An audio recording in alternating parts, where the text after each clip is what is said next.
I have never been afraid of the dark, not as a child, not as an adult. But after what happened last week, I will never ever sleep without a light again. It started with the whispers. I live alone in a small apartment, not fancy, but quiet, tucked away in an old building on the outskirts of town. The kind of place no one notices, where the hallways always feel empty, where the air is always just a little too still. For months, everything was normal, peaceful even. But then, last Monday, things changed. That night, as I was getting ready for bed, I heard a whisper, "Do you hear me?" It was faint, almost too soft to notice. I turned off the TV. The room fell silent. I waited, heart pounding, straining to hear anything, but there was nothing, just the hum of my refrigerator. I shook my head, exhaling sharply, imagining things. That's all it was. I went to bed. At exactly 3:14 a.m., I woke up, not to a noise, not to a nightmare, to a feeling. A cold, sinking dread pressing against my chest. I shifted slightly, my throat dry, and reached for the glass of water on my nightstand.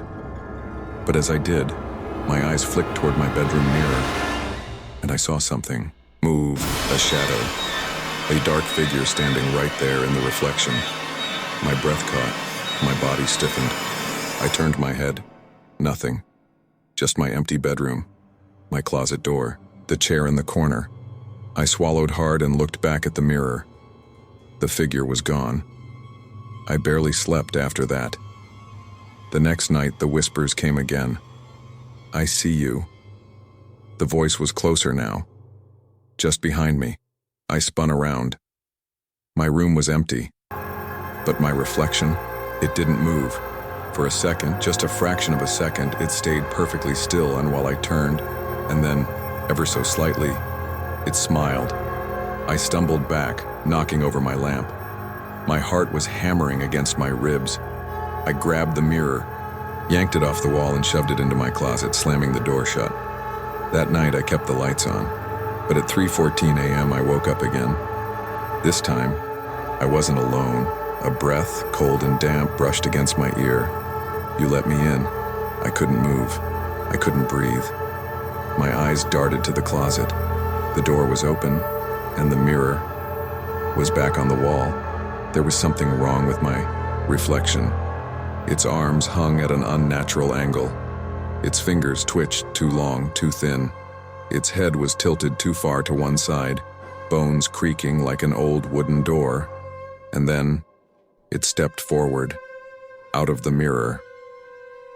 The last thing I remember was screaming. I don't know how I got outside. I don't remember running. But when the sun came up, I was sitting in my car parked 3 blocks away, with my apartment keys clenched in my fist so tightly that they left cuts in my palm. I never went back. I never took anything from that apartment. Not my clothes, not my wallet, nothing.